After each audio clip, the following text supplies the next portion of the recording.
So this is just like a short informal video to talk about something. I'm not going to use the green screen or any of the special effects and things. I don't even have a real microphone. I'm just using this Zoom recorder and talking straight into it. But it's also kind of sticky. I used to take this with me to conventions to do like on-location stuff and remote podcast recording. And I think I spilled maple syrup on it because it's really sticky. But it doesn't really smell like syrup. I'm like sitting in the floor, just leaning over the camera. They're doing laundry in the laundry room, so I couldn't record there. I just wanted to take a minute to talk about transitioning from WandaVision over to Falcon and Winter Soldier. Just to kind of get my mindset from that WandaVision mindset over into the Falcon and Winter Soldier mindset, and just to kind of talk about the flow of the fandom in general as we switch from this one show to something that I expect to be a different show. And like I said, I think Falcon and Winter Soldier is going to be really different from WandaVision, just because WandaVision had this off-the-wall kind of high concept, this sitcom theme that they were working with, and what's, kind of reality and madness and dealing with grief. I think it's going to be a whole lot different. I think we're going to get sort of a more traditional action series out of Falcon and Winter Soldier, and that's fine. I don't think Falcon and Winter Soldier is going to generate quite the kind of buzz on social media and stuff like that, trying to guess what's going to happen and what's going to be next. But I think it's still going to be like widely watched and widely enjoyed, just a different kind of show. I guess first I should just kind of give my rundown, my final thoughts on WandaVision, because I had this real interesting trajectory with the show. I was pretty disappointed in the first two episodes. Wasn't even knocked out by the third one, so it kind of started low. And then by episode 4, suddenly I was all in. And it started low and it went higher and higher and higher. By episode 8, I was ready to declare WandaVision was my favorite Marvel thing ever. I mean, it just had some really good jaw droppers in there. But then episode 9, it went from like low, high, higher, higher, higher, back to like medium or something. I mean, it wasn't bad. I just didn't get the same kind of exhilaration out of the finale that I did out of episode 8, 7, 5, 4. So they just kind of kept feeling like it was getting better and better and better. Then the finale wasn't what I expected. So that's not to say it's not good. It just was different than what I expected. So it left me a little bit on the deflated side. I am going to talk about some of the things that I was let down by. Not that it's a bad thing. I mean, if you love that finale, that is awesome. I want people to love this stuff. I want there to be more of this entertainment made. But there were a couple things that just didn't work out like I expected, or not in a way that I felt was satisfying to me. Not saying it's good or bad, just, I had kind of built what I expected, and I got something different. I think the first thing is like Evan Peters. Because when Evan Peters showed up at the end of that episode, knocked on the door, that was a fist-pumping moment. I watched it with my sons. We were all pumping our fist. We loved it that they brought the Quicksilver from the Fox universe over into WandaVision. Everybody seemed to love it, I guess. I mean, nothing is universal. I'm sure there are people out there that hate Evan Peters or whatever, but I love the guy as an actor. I mean, I don't know him personally. I love his interpretation of Quicksilver. Best thing, in my opinion, about the third act, I guess you would call it, of the X-Men franchise. And I really, like everybody else, thought this was going to be a major watershed moment with the acquisition of Fox by Disney and being able to integrate the X-Men and Fantastic Four back into Marvel, the first property that they really fully produced after the green light of the merger. So I expected a lot from it. And then when it just played out to be some guy named Ralph Boner, like nobody, no big deal, nothing, he had a magic necklace that made him have his powers or whatever, I was a little disappointed. I mean, I had invested so heavily in the idea of the multiverse and bringing in the X-Men from Fox that I was just a little deflated that it was just Ralph Boner. But I do think in future stuff, Evan Peters is probably going to be around again. And mild spoilers here, I guess, for the latest Star Wars trilogy. But when Kylo Ren was talking to Rey, he said her parents were nobody. It was nothing. She didn't come from any famous lineage. And then they revisited that in The Rise of Skywalker. And she did come from a significant lineage. So it was a little red herring, whatever you want to call it, a little falseness that was given to us. Honestly, I think it was genuine at the time, and then because of fan reaction, they revisited it. I fully expect there to be more to the Evan Peters, Ralph Bohner character in the future. I just wish it had happened in this show. And talking on the 30 Questions podcast, I honestly said it felt like they had the whole show planned. They didn't expect Evan Peters to be available or something like that. And when he was available, they knew they had to use him, but they didn't really have a use for him. You can just completely take Evan Peters' character out of the show and it doesn't change anything. Follows the same trajectory, goes to the same place. Still fun though. It was my favorite thing on WandaVision when he showed up at the door, when he's around, all the speculation and mystery and daydreaming that allowed us to have. That's 90% of the fun for me, is speculation and crackpot theories. Also, Senior Scratchy, the rabbit, he showed up in every episode. They worked really hard to put him in there. And then I don't think we saw 1 second of Senior Scratchy in the finale. Sounds kind of silly to be so obsessed with this rabbit, but it really felt like something that was going somewhere. Maybe there was some significance, or the rabbit would at least turn into a cat, maybe turn into Mephisto. I don't know. But I also feel like that's something that could be a sweet spot, maybe in a mid-credit scene or post-credit scene. Is just Senior Scratchy sniffing around. I don't know. But I really wanted something to come of Senior Scratchy, and it didn't. And that's on me, my expectations, but just another one of those things. I just bought into the whole crowd speculation thing a little too much, and it didn't pay off. So that's on me. That's not on anybody else. Now, something that's not on me that I just got to call out were disingenuous statements from the cast, specifically Paul Bettany and Elizabeth Olsen. They both said things that had me watching, had me waiting. I think Elizabeth Olsen had said there was going to be a cameo on par with the big cameo in the final episode of Season 2 of The Mandalorian, which was a big cameo. Whether you liked it or not, it's major Star Wars lore that showed up there and was done in a way that I wasn't expecting. She said it was going to be something on par with that. I still don't know what she was talking about. Maybe she was talking about Evan Peters, but I thought that at some point she said, no, you haven't seen it yet, it's still coming up. I have no idea what cameo she was talking about. I saw nothing on par with the big thing at the end of Season 2 of The Mandalorian. And then Paul Bettany said he was very excited to get to work with an actor he had never worked with before. And that sort of fed into the frenzy around Elizabeth Olsen's cameo statement. But then later, it turned out he was being facetious. He'd never gotten to work with himself before, which is BS. Come on, man. That's going to turn some fandom against you. It really is. You can't be doing that stuff. It was the whole Vision versus Vision. He thought it was clever. He thought it was a funny little lark.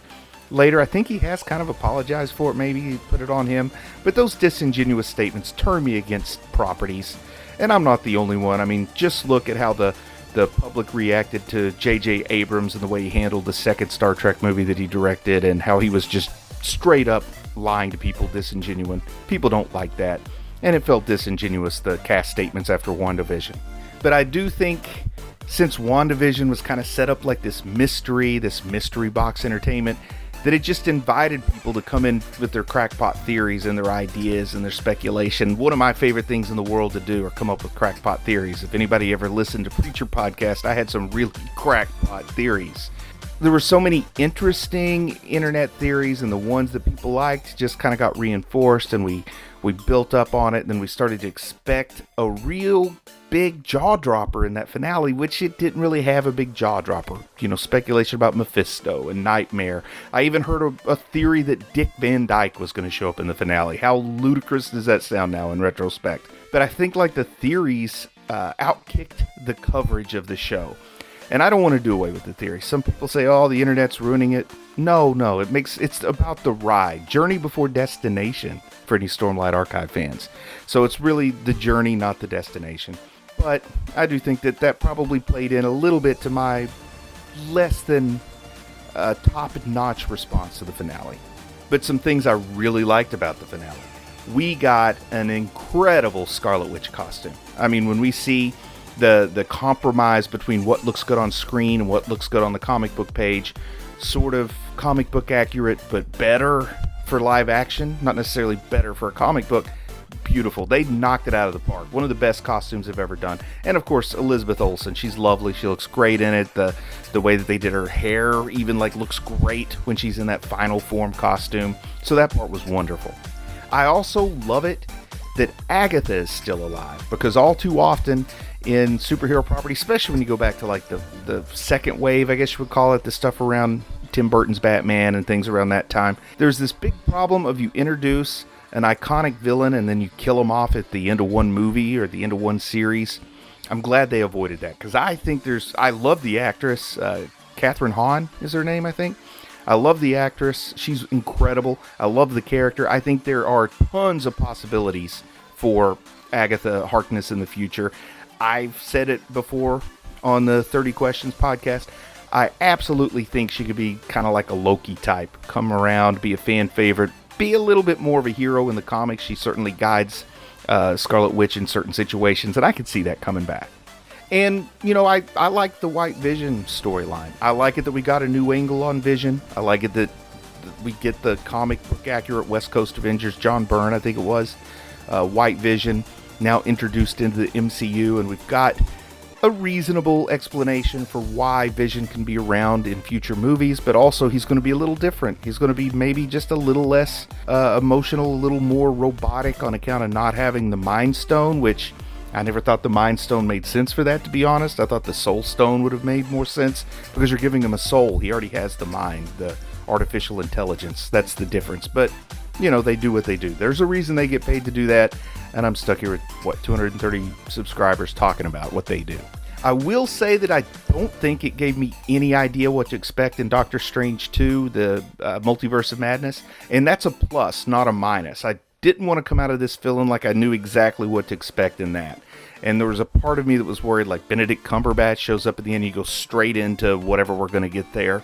I think it's a plus that they didn't do that, personally.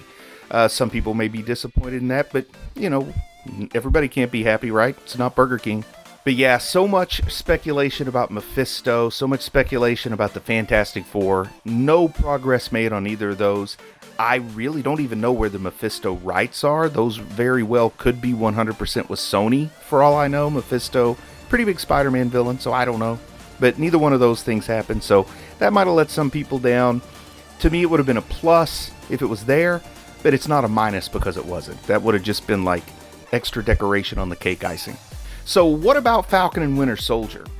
I will say I don't have nearly the speculation going into Falcon and Winter Soldier that I had with WandaVision. I really kind of had some thoughts with WandaVision. Did a whole, like, full, actual, legit episode about WandaVision. Wanda and Vision is what I called it. Don't have any kind of thoughts like that going into Falcon and Winter Soldier, but I am looking forward to it. And sometimes it's fun just to go in with a blank slate. Haven't seen any of the trailers. Don't know what to expect. Don't have any real theories, but you know, I'm going to squeeze the dry rock to try to get a little something out for you guys.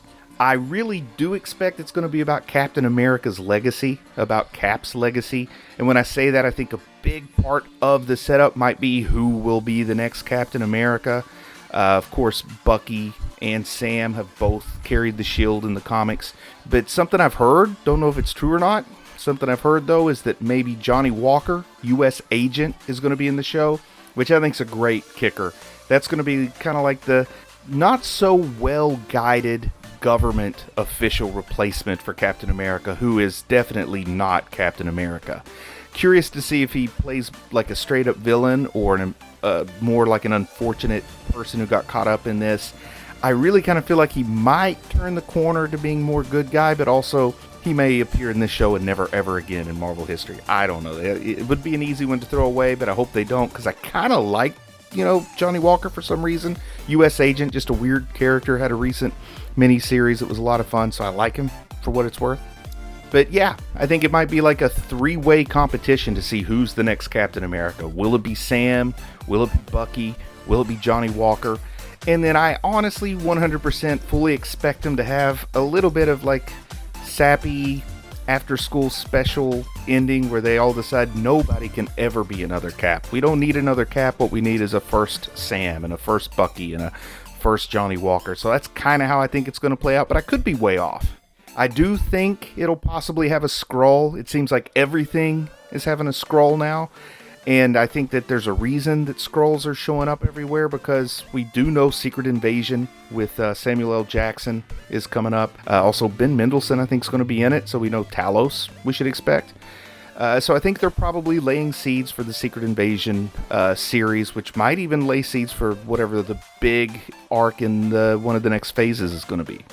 Maybe it'll have an Arrow Wars or a Hawkeye tie. I felt like WandaVision was a little bit of an outlier.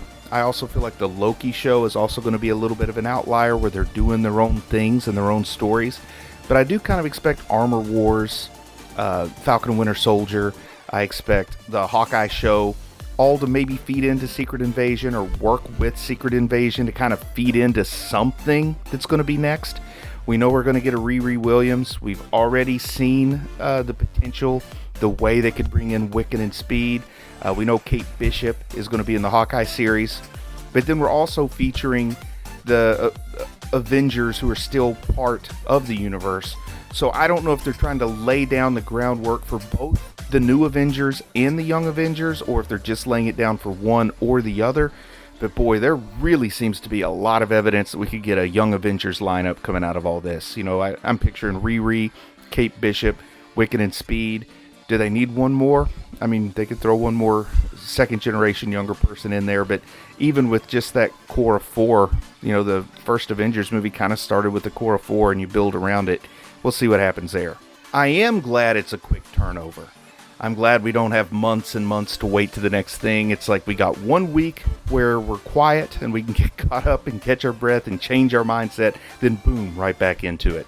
And then hopefully another quick turnover after that, and another quick turnover after that, and really building to something. So, you know, when theaters are reopened, we're all charged up for whatever the next phase is going to be and whatever it's building towards. I'm loving the quick turnover, giving me something to think about, something to talk about, something to watch collectively. And, you know, fortunately with Disney Plus and the popularity of the MCU, this stretches beyond viewership of some of the other shows I watch. Like, it's way more conducive to water cooler discussion than something like The Boys or Preacher or, you know, the other awesome shows. I mean, I love them and I love to talk about them, but it seems like just about everybody has thoughts on The Mandalorian and WandaVision. Hopefully the same will go with Falcon and Winter Soldier and Hawkeye. So I'm glad we got the quick turnover. Keep people engaged. We got all this kind of like togetherness and chatting and thinking in this vein, and it's nice that we get to go straight into something else without too much time for that to cool off. I don't expect Falcon and Winter Soldier to have any real jaw-dropping moments. I don't expect it to have anything on par with Evan Peters. But having said that, if they do have it, my jaw will drop twice as far. Like, I'm upstairs, so normally my jaw drops to the floor. So if something happens in Falcon and Winter Soldier, my jaw might drop like to the floor on the level below me.